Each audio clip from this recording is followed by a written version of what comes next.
Hi, I'm Mary Ann with the World Affairs Council of Greater Houston. Today we have joining us David Smolansky. We hope you enjoy today's program. My name is David Smolansky. I am a Venezuelan. I am a public servant.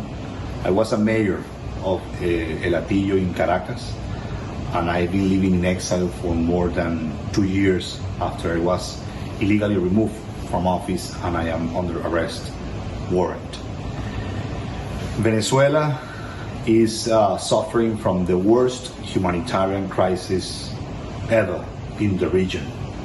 5 million people have fled my country. This is the largest displaced population in the world that have not suffered from a natural catastrophe or a war. Only Syria, that has been in a war for more than 9 years, have more refugees than Venezuela. But also, Venezuela is suffering from violence. More than 330,000 Venezuelans has been killed because of crime. And according to the United Nations, 8 million Venezuelans, which is the same of 1 out of 3 people, needs humanitarian assistance, need food, need medicine. Why is this happening? How a country that is so rich, specifically on its oil reserve and gas reserve, are dealing with this situation? Well, the answer is very clear: a tyranny, a dictatorship. But it is even beyond that: a criminal regime, a narco-terrorism regime that has affected the life of every single Venezuelan. We have been facing for more than 20 years a regime that goes beyond a conventional dictatorship. We're facing a drug cartel, and that was confirmed last Thursday, March 26, when the Department of Justice of the United States accused 14 high officials from the regime, including the dictator Nicolás Maduro, the Minister of Defense Padrino López, the President of the regime's controlled Supreme Court, Michael Moreno, Diosdado Cabello, who runs the legitimately National Assembly constituency, the Justice Minister Ernesto Reverol, the former Vice President illegitimate Tarek El Aissami, and also other generals like Cliver Alcalá Cortones and Pollo Carvajal.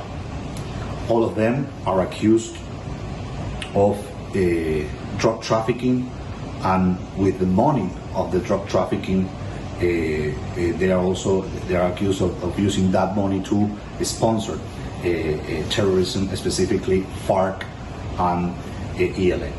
This accusation comes after years of investigation, and when I say years, it is more than 10 years, and that's what Venezuelans have been facing.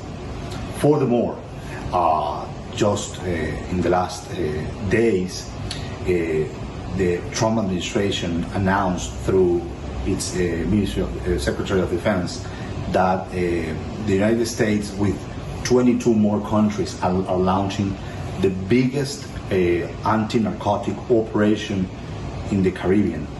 And basically the decision, it is related on the criminal regime that is running right now in Venezuela, and how that drug trafficking is not only affecting Venezuelans, but it's affecting the region. So in my opinion, we are probably close to the days that every Venezuela has dreamed for years. That is the fall of this criminal regime. That is the opportunity to restore democracy, to restore our freedom, to restore our rule of law, and to give the opportunity to every Venezuelan to participate in a free and fair election. The only solution to stop people fleeing the country, to stop the humanitarian crisis, to stop the collapse of the economy, to stop the general violence, is the fall of the criminal regime. And we need to understand that this goes beyond one person, this goes beyond Nicolás Maduro. We're facing a drug cartel, and like every drug cartel, it has different members. So that's the situation as we speak. Interim President Guaidó is completely focused and convinced on restoring democracy in Venezuela. He has actually proposed a plan to start transition in Venezuela. Has got the support not only from the US but different countries in Latin America and Europe, and Venezuelans who are abroad like me are working really hard to keep raising awareness on the importance of restoring democracy and freedom in Venezuela and to stop this criminal regime that is threatening the security of the whole hemisphere. Thank you.